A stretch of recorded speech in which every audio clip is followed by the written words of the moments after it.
Okay. An 11-year-old male child presented with to the Department of Oral Medicine and Radiology with a rapidly enlarging swelling on left lower jaw since 1 month. There was no history of trauma or pain associated with the swelling. Also, no secondary or sensory changes could be elucidated. His past dental medical history was unremarkable.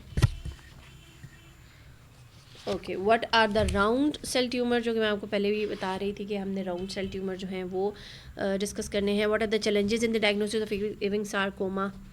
What are the different round cell tumours. तो इसको जो है इसका जो वो मैंने याद किया हुआ था, that is mister sleep, that is MRSLEEP. और उससे क्या क्या बनता है, just a minute. Mister sleep that is small round blue cell tumour. ठीक है, इसके अंदर आपका आ जाता है M से मेलिनोमा या मीजन कैमल कॉन्ड्रोसार्कोमा, R से रेप्डोमायोसार्कोमा, S से साइनोनेजल अनडिफरेंशिएट कार्सिनोमा या स्क्वेमस सेल कार्सिनोमा, या S से आप सैनोवियल सार्कोमा या स्मॉल सेल ऑस्टियोसार्कोमा. ये सब आपके S में आ जाएंगे. L से लिम्फोमा, E से एथियो न्यूरोब्लास्टोमा या ऑल्फैक्टरी न्यूरोब्लास्टोमा भी इसे कहते हैं. देन अगेन E से इविंग सार्कोमा और P से पिट्यूटरी एडिनोमा या प्लाज्मा साइटोमा. ठीक है, सो ये आपके सारे आ जाते हैं राउंड ब्लू सेल ट्यूमर्स. ठीक है, और round blue cell tumours are those tumour जिनकी हिस्टोपैथोलॉजी में आपको राउंड ब्लू सेल्स नजर आते हैं. अगेन जैसे मैंने आपको बताया कि सेंट्रल जॉइंट सेल लियन ग्रैनुलोमास के लिए भी आपको उनको फर्दर क्लासीफाई करने के लिए या आइडेंटिफाई करने के लिए आपको इम्यूनोहिस्टोकेमिस्ट्री करानी पड़ती है. इसी तरह से राउंड ब्लू सेल ट्यूमर्स को भी आपको फर्दर आइडेंटिफाई करने के लिए डेफिनेटिव डायग्नोसिस के लिए आपको इम्यूनोहिस्टोकेमिस्ट्री करानी पड़ती है. इविंग सार्कोमा के अंदर जो है वो आपको डेस्मिन नेगेटिव मिलता है, मायोग्लोबुलिन आपको नेगेटिव मिलेगा, लेकिन आपको जो है वो CD99 और S100 पॉजिटिव मिलता है. ठीक है, इसी तरह से बाकी ये जो है राउंड ब्लू सेल ट्यूमर्स, इनके अंदर भी हम डेस्मिन, मायोग्लोबुलिन, CD99, CD56, साइटोकैरेटिन और S100 कराते हैं. और उसके अकॉर्डिंगली ये मैं आपको शेयर कर दूंगी कि जिसमें वो नेगेटिव पॉजिटिव आता है तो उसके अकॉर्डिंगली हम डायग्नोसिस करते हैं कि ये जो है ये पेशेंट किस उसका है. ठीक है, सार्कोमा का है किस राउंड ब्लू सेल ट्यूमर का है. Histogenesis and markers of Ewing sarcoma मैंने आपको बता दिए. And what are the treatment options. Okay, challenges और जो है इसमें भी यही है कि क्योंकि यंग पेशेंट्स के अंदर होता है और इसकी डायग्नोसिस का प्रॉब्लम होता है तो उसके अंदर हम हिस्टोकेमिस्ट्री करवाते हैं. ठीक है, और फर्दर इसकी जो ट्रीटमेंट है उसके अंदर हमें ये प्रॉब्लम आ सकती है क्योंकि इसका कोई मेन जो वो है मैंने बताया ना, यंग पेशेंट्स के अंदर इसको आपको वाइड एक्सचेंज करनी पड़ती है, तो इसके अंदर आपको इसकी रिकन्स्ट्रक्शन में प्रॉब्लम आ सकती है. Ewing sarcoma is basically neuroectodermal original malignancy है जो कि आपकी ट्रांसलोकेशन होती है जीन की at T11 and T22 at chromosome Q24 and Q12 respectively.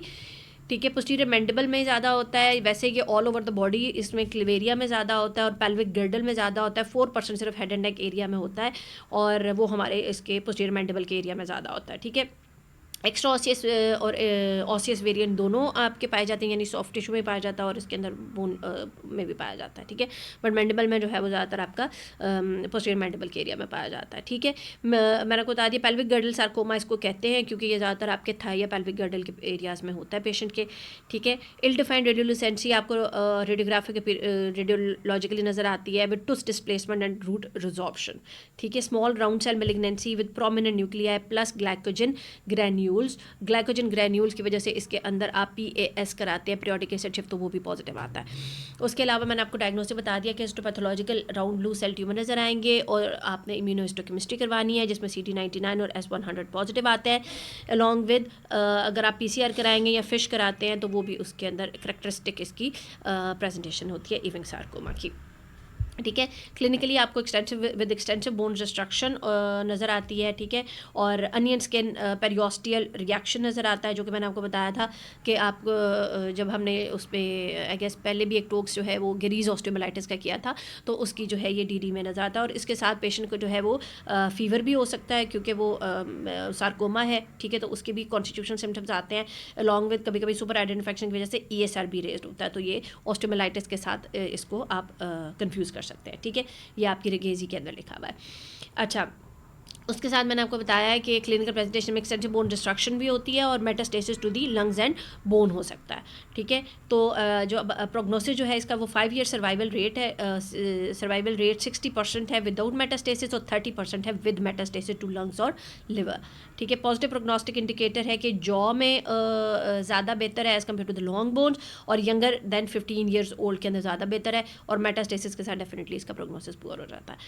तो इसकी जो ट्रीटमेंट है that is multi modality therapy, chemotherapy, ठीक है। और उसके साथ आप सर्जरी न्यू एडजुवेंट यानी कीमोथेरेपी प्लस सर्जरी की जा सकती है। Multi modality new adjuvant chemotherapy की करते हैं इसके अंदर, ठीक है। अलॉन्ग विद रेगेजी के अंदर 2 ऑप्शंस और भी दिए हुए हैं, that is insulin like growth factor blocking agents भी आप में देते हैं तो ये रिग्रेस कर जाता है। और अलॉन्ग विद दैट वो कहता है मायो एबिलेटिव स्टेम सेल ट्रांसप्लांटेशन भी की जाए तो भी ये रिग्रेस कर जाता है, ठीक है। ये रेगेजी के अंदर आपको दिया हुआ है।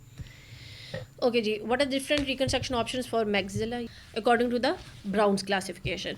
तो ये आपकी जो है लेस्किन इसके अंदर बहुत अच्छा दिया हुआ है कि पहले उसने ब्राउन्स की क्लासिफिकेशन दी हुई है, वर्टिकल कंपोनेंट होता है, हॉरिजॉन्टल कंपोनेंट होता है, जो है वो क्या कहते हैं वर्टिकल कंपोनेंट के अंदर जो है वो आपके 6 टाइप्स हैं, जिसमें 1 जो है maxillectomy with no oral antral fistula है, दूसरे के अंदर लो मैक्सिलेक्टमी आती है जिसके अंदर ऑर्बिट इन्वॉल्व नहीं हो रहा, तीसरे के अंदर हाई मैक्सिलेक्टमी आती है जिसके अंदर ऑर्बिट एडेनेक्सिंग या ऑर्बिटल कंटेंट्स भी इन्वॉल्व हो रहे हैं। अच्छा, इसके अंदर आपको एक और क्वेश्चन भी पूछा जा सकता है कि ऑर्बिटल एक्सेंट्रेशन, इवेसराइजेशन और इसके अंदर जो है ना वो क्या क्या फ़र्क होता है, और उसके अलावा ऑर्बिटल एक्सेंट्रेशन की टाइप्स भी पूछते हैं, तो ये मैं आपको शेयर कर दूंगी कि वो कौन कौन सी होती है।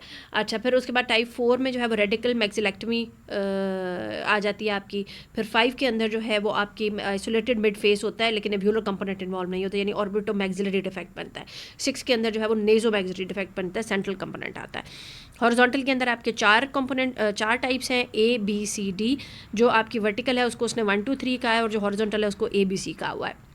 तो जो इसके 4 हॉरिजॉन्टल पार्ट्स हैं, टाइप्स हैं, उनमें A में पैलेटल डिफेक्ट होता है सिर्फ, B के अंदर जो है वो लेस देन और equal to half unilateral palate आएगा, C के अंदर palatal defect crossing midline आता है और D के अंदर मोर देन हाफ मैक्सिलेक्टमी होती है, ठीक है। तो ये होते हैं। अब उसके अंदर उसने बताया कि मॉडरेट डिफेक्ट है यानी टाइप 1 या 2 है तो प्रोस्थीसिस जो है वो आपका ज़्यादा इफेक्टिव होता है as compared to free flap reconstruction के अंदर, आप यानी ऑब्चुरेटर आपका ज़्यादा बेहतर ऑप्शन है। एक्सटेंसिव डिफेक्ट है तो उसके अंदर आप प्रोस्थीसिस भी लगा सकते हैं, यानी आप पहले ऑब्चुरेटर लगाते हैं इंटरमीडिएट, ठीक है। और सॉरी, इसको हम यहाँ से कट कर देना यार। एक्सटेंसिव डिफेक्ट है तो उसके लिए आपको प्रोस्थीसिस भी चाहिए है और फ्री फ्लैप रिकन्स्ट्रक्शन भी चाहिए ऑप्टिमल रिजल्ट्स के लिए, ठीक है। तो आप उसके अंदर फ्री फ्लैप रिकन्स्ट्रक्शन करके ऑब्चुरेटर भी अप्लाई कर देते हैं, ठीक है। और आपको सॉफ्ट टिश्यू कवरेज क्यों चाहिए होती है? वो इसलिए चाहिए होती है कि आपने CSF अगर आपका वहाँ से जो है ओरल नेज़ल कम्युनिकेशन बना हुआ है तो आपको एक सॉफ्ट टिश्यू कवरेज चाहिए होती है बैरियर देने के लिए फ्रॉम ये क्या कहते हैं CSF, ठीक है। अच्छा, उसके अंदर फिर एक और अगर इसको उसने डिवाइड किया हुआ है कि अगर आपका मैक्सिलरी मॉडरेट डिफेक्ट है 1 to 2, तो मैंने आपको बताया कि अब सॉरी माइल्ड डिफेक्ट है, छोटा डिफेक्ट है 1 to 2 का, तो फिर आप उसके अंदर क्या लगा सकते हैं, ऑब्चुरेटर बेहतर ऑप्शन है अगर आपका सॉफ्ट टिश्यू इतना इन्वॉल्व नहीं है। अगर सॉफ्ट टिश्यू डिफेक्ट है और साथ आपको जो है वो उसको कवरेज भी देनी है तो आपका जो बेस्ट सॉफ्ट टिश्यू फ्लैप है that is free radial forearm flap या फिर ALT फ्लैप आपका, ठीक है। और अगर आपने बोन भी इन्वॉल्व लगानी है साथ तो फिर फिबुलर फ्लैप का बेस्ट ऑप्शन है, ठीक है। 3 और 4 टाइप के अंदर वो कहता है कि ALT फ्लैप और रेक्टस आपका फ्लैप अच्छा है क्योंकि आपको यहाँ पर बल्क भी चाहिए सॉफ्ट टिश्यू का, ठीक है। और अगर आप कॉम्पोजिट फ्लैप लेना चाहते हैं तो फिर deep circumflex iliac artery flap जो है वो ज़्यादा बेहतर है और प्लस स्कैपुलर फ्लैप भी आप इसके अंदर ले सकते हैं, ठीक है। फिर अगेन आई वुड से कि इसके अंदर मैंने जो है वो स्कैपुलर फ्लैप जो है वो मैंने इसके अंदर याद किया हुआ था और इलिक क्रस्ट का भी जो है वो भी याद किया हुआ था कि उसके क्या टेक्निक है, तो ये बोलना वही है जिसकी टेक्निक फिर फर्दर थोड़ी बहुत आपको आती हो। अच्छा, टाइप 5 या 6 जो है जो कि फिर आपका स्वेयर naso maxillary sorry mid face defect आ जाता है, ठीक है। उसके अंदर जो है वो आपका free radial forearm flap soft tissue coverage के लिए आप यूज़ कर सकते हैं। और अगर आपने कॉम्पोजिट लेना है तो फिर आपको थोरैकोडोर्सल एंगुलर आर्टीरियल फ्लैप, या फिर आपका वो स्कैपुलर फ्लैप जो है वो आपका बेस्ट ऑप्शन है। इसके अंदर मैंडिबुलर रिकंस्ट्रक्शन की भी बात करते चलें तो मैंडिबुलर रिकंस्ट्रक्शन का यही एक लेस्किन के अंदर ही एक आपका इसके बिल्कुल मैक्सिला की रिकंस्ट्रक्शन के नीचे मैंडिबुलर रिकंस्ट्रक्शन का दिया हुआ है। मैंने उतने ही याद किया था, और जब मुझसे उन्होंने लॉन्ग केस लिया था अमीलोब्लास्टोमा का, और उसके बाद उसके अंदर उन्होंने पूछा था कि आप रिसेक्शन करने के बाद आप इसके अंदर कैसे उसकी रिकंस्ट्रक्शन करेंगी, तो उसके अंदर भी मैंने उनको यही वाला टेबल पूरा एक्सप्लेन किया था, और उसके बाद उन्होंने मुझसे फ्री फिबुला जो था उसकी काउंसलिंग भी करवाई थी।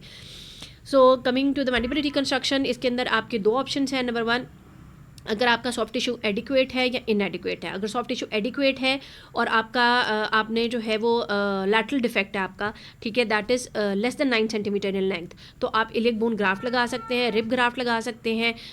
स्पेसिफिकली अगर आपने कंडाइल भी उसको करना है, रिकन्स्ट्रक्ट करना है, ठीक है। और अगर वेस्कुलराइज्ड टेक्निक आपने यूज़ करनी है, इंटीरियर मैंडिबुलर डिफेक्ट है, और क्योंकि वहाँ पर आपके जो है वो फिर ज़्यादा कॉम्पैक्ट बोन आ जाती है, तो वेस्कुलराइज्ड टेक्निक ज़्यादा आपकी बेहतर होती है, और along with 9 centimetre in length है आपका जो डिफेक्ट है, तो फिर उसके लिए आपको फ्री फिबुलर फ्लैप या deep circumflex iliac artery flap use करेंगे।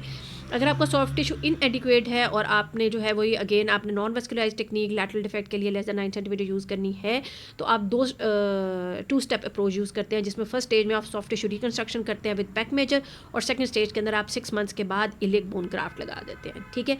और अगर आप वेस्कुलराइज्ड टेक्निक यूज़ कर रहे हैं तो फिर वही फिर फ्री फिबुलर फ्लैप या आपका जो है वो स्कैपुलर पैरास्कैपुलर फ्लैप भी जो है वो भी आपका एक अच्छा ऑप्शन है इस जगह पर। अच्छा जी, लास्ट जो है वो आपका है station, that is what are the pterygoid implants, what are the indications and what are the consideration. तो ये जो लास्ट आपके राइट और लेफ्ट के ऊपर जो आखिरी लगे हुए हैं, these are your pterygoid implants, ठीक है। और टेरिगॉइड इम्प्लांट्स का मैं आपको बता चुकी हूँ, इसके तो मेन ये है कि इसको आइडेंटिफाई कैसे करेंगे। ये आपको नज़र आ रहा होगा कि ये आपकी ट्यूबरोसिटी से जो हैं ये ओब्लिकली ऊपर की तरफ जाते हैं और आपको इंगेज करते हैं pterygoid plates of the sphenoid bone को, ठीक है। आप मैक्सिलरी ट्यूबरोसिटी को फुल म्यूकोपेरियोस्टियल फ्लैप लेकर इसको एक्सपोज करते हैं, और फिर इम्प्लांट को ऑब्लिक एंगल पे लेके जाके pyramidal process of palatine bone से होते हुए फाइनली इंगेज करते हैं pterygoid process of the sphenoid bone को, ठीक है। इसकी करते कैसे, नंबर 1 तो मैंने आपको बता दिया कि आपकी जो पूरी की ये है ये आपकी मैक्सिलरी ट्यूबरोसिटी से लेके टेरिगॉइड तक जाएगा। प्लानिंग आप कैसे करेंगे, प्लानिंग आपने CBCT उसकी हिस्ट्री क्लिनिकल एग्जामिनेशन वगैरह से करना है। इंडिकेशन इसकी इसी तरफ ज़ाइगोमैटिक इम्प्लांट्स वाली ही बिल्कुल इसकी इंडिकेशंस हैं कि ये एट्रोफिक जहाँ पर मैक्सिला है, जहाँ पर आपके पास एक्सपोज आपके पास बोन एंकरेज के लिए ज़्यादा नहीं है और अदर मेडिकल कंडीशन भी हैं और आप उसकी ग्राफ्टिंग भी नहीं कर सकते, तो फिर टेरिगॉइड इम्प्लांट्स आप यूज़ करते हैं। बट ज़ाइगोमैटिक इम्प्लांट्स इसका फ़र्क ये है कि ज़ाइगोमैटिक इम्प्लांट थोड़ा सा फ्रंट पे प्लेस्ड होता है, ये जो है ये फर्दर बैक के ऊपर आपके पेशेंट के प्लेस होता है, ठीक है। एंकरेज मैंने आपको बता दिया कि टेरिगॉइड इसका डिफरेंस ये है कि टेरिगॉइड प्लेट पर जाके एंकरेज करता है, और इसका जो रेफरेंस पॉइंट है that is pyramidal plate of palatine bone, ठीक है। एक्सेस जो है वो आप मैक्सिलरी ट्यूबरोसिटी से करते हैं, फिर आपको मैंने बताया कि ओब्लिकली एंगल करते हैं, कितनी एंगुलेशन करनी है, कहाँ पर प्लेस करना है, ये CBCT आप करवा के तो प्री ऑप पूरी की पूरी इसकी असेसमेंट करके आप उससे CBCT से प्रिसाइज इसकी प्लानिंग और इम्प्लांट पोजिशनिंग को पहले से फाइनलाइज आप करते हैं, ठीक है। और मैंने बताया कि रेफरेंस एनाटॉमिकल लैंडमार्क जो है वो आपका pyramidal process of palatine bone है, ठीक है, जो कि आपकी गाइड होती है फॉर प्लांट प्लेसमेंट इसके अंदर, ठीक है। और उसके बाद आप इमेजिंग करा के दोबारा से देख सकते हैं कि आपने एग्जैक्टली इसको सही प्लेस किया है कि नहीं। सर्जिकली मैंने आपको बता दिया कि म्यूकोपेरियोस्टियल फ्लैप से आप इसको एक्सेस करते हैं, ठीक है, और आप पहले पायलट ड्रिल डालते हैं, ठीक है, और उसके बाद आप ड्रिल साइज़ इंक्रीज़ करते जाते हैं एज़ के जो भी आपने जितना भी इम्प्लांट प्लेस करना है, और एंड में आप इम्प्लांट प्लेस कर देते हैं, ठीक है। क्लोजर आप पूरी की पूरी इसी तरह से जिस तरह सर्जिकल फ्लैप को रिप्लेस करके और सूचर करके उसको क्लोज कर देते हैं, ठीक है। मेन इसके अंदर जो आपकी कंसिडरेशंस है, व्हाट आर द कंसिडरेशंस, तो उसके अंदर सिंपल आपकी यही है, क्योंकि कम्प्लेक्स यहाँ पर इस एरिया में टेरिगॉइड प्लेक्सेस पड़े हुए हैं, टेरिगॉइड प्लेट के बिल्कुल साथ, तो आप इसको मीडियल और जो आपकी वो होगी क्या कहते हैं बर की जो वो है ना उसकी जो प्लेसमेंट आप करते हैं वो आप ज़्यादातर जो है वो मीडियल नहीं रखेंगे, बल्कि उसको थोड़ा सा पोस्टीरियरली रखेंगे, ठीक है, उसके अंदर की, ताकि टेरिगॉइड प्लेक्सेस जो हैं वो आपके इस एरिया में ना आए। जो कंसिडरेशंस हैं आपकी वही आप इसके अंदर मेनली आपकी टेरिगॉइड हो गया या फिर आपकी मैक्सिसाइनस हो गया इस एरिया में, उसको आपने देखना है, ठीक है, जो आपके एडजेसेंट स्ट्रक्चर्स हैं वही हैं इसके अंदर, ठीक है। आई गेस यही 2 चीज़ें थी। ओके और इंडिकेशंस में मैंने आपको इसकी जो है वो बताई हैं। इसकी इंडिकेशंस में ज़्यादातर पार्शल या कंप्लीट इडेंचुलिज्म हो पेशेंट की, ठीक है, और कोई ऐसी उसको कंडीशन है कि आप उसके अंदर ग्राफ्ट्स भी नहीं दे सकते। मैक्सिलेक्टमी डिफेक्ट्स हैं, ठीक है, उसके अंदर आपके पास जो है एंटीरियर जो है वो मैक्सिला की स्ट्रक्चर ही अवेलेबल नहीं है, तो उसके अंदर टेरिगोड इम्प्लांट्स जो है वो आप यूज़ कर सकते हैं। स्वीयर पोस्टीरियर मैक्सिलरी एट्रोफी है because of any medical reason, ठीक है, तो उसके अंदर आप जो है वो टेरिगोड इम्प्लांट जो है वो आपकी फुल आर्च प्रोस्थेसिस को सपोर्ट करते हैं अलॉन्ग विद द इंटीरियर, अगर आप कन्वेंशनल इम्प्लांट्स देते हैं, ठीक है। और पिछला पूरा का पूरा जो है वो जॉ वो आपका टेरिगोड इम्प्लांट्स के ऊपर सपोर्ट हो जाता है, आपका पूरा जो पिछला आर्च है आपकी, ठीक है, पोस्टीरियर आर्च को ये कर सकते हैं। उसके अलावा साइनस लिफ्ट प्रोसीजर्स अगर फीजिबल नहीं है, ठीक है, किसी भी वजह से, तो फिर उसके अंदर आप टेरिगोड इम्प्लांट्स दे सकते हैं। अच्छा, कमिंग टू द कॉन्ट्राइंडिकेशन ये है कि अगर कोई ट्रिस्मस है, वही ज़ाइगोमेटिक इम्प्लांट्स वाली है कि ट्रिस्मस है, अगर पेशेंट पूरा मुंह नहीं खोल पाता तो उसके अंदर आप उसकी एंगुलेशन प्रॉपर नहीं बना सकते, तो फिर उसके अंदर आप नहीं कर सकते। मैक्सी टिब्रोसिटी नहीं है, ठीक है, या इम्पैक्टेड मैक्सी थर्ड मोलर पड़े हैं जिसकी वजह से आप उसको नहीं अप्लाई कर सकते, तो उसके अंदर वो जो है वो फिर आप इस चीज़ की कॉन्ट्राइंडिकेशंस में आ जाता है, ठीक है। अच्छा, उसके अलावा ये है कि बेनिफिट्स ये हैं कि ये आपकी स्ट्रॉन्ग बोन के अंदर जाते हैं, जैसे ज़ाइगोमेटिक बोन इम्प्लांट्स का भी यही बेनिफिट है कि ये आपको स्ट्रॉन्ग स्ट्रक्चरल बोन जो है आपको मिल जाती है, high with high stability, immediate आप जो है ना वो स्टेबिलिटी इसकी हाई हो जाती है, ठीक है, जो कि इडेंचुलस एरियाज के एट्रोफिक मैक्सिलास में ज़रा मुश्किल से आती है, ठीक है। और इसके अलावा आप इसको साइनस लिफ्ट प्रोसीजर या बोन ग्राफ्ट भी जो है ना वो भी उसके भी चांसेस एलिमिनेट कर देते हैं, तो ये भी इसकी जो है ये बेनिफिट्स हैं, ठीक है। और बाकी ये है कि इसकी भी जो है इसी तरह रिजॉर्प्शन होती है जिस तरह आपकी जो क्या कहते हैं कन्वेंशनल इम्प्लांट्स के फर्स्ट ईयर की इर्द गिर्द जो आपकी रिजॉर्प्शन रेट है बोन का, वो इसी तरह ही इसमें टेरिगोइड इम्प्लांट्स में भी होता है, ठीक है। चलें जी, ये हमारा आज का टॉक्स था। इसमें फिर भी कोई क्वेश्चन रह गया हो, कोई क्वेरी रह गया हो तो you can ask me. Thank you.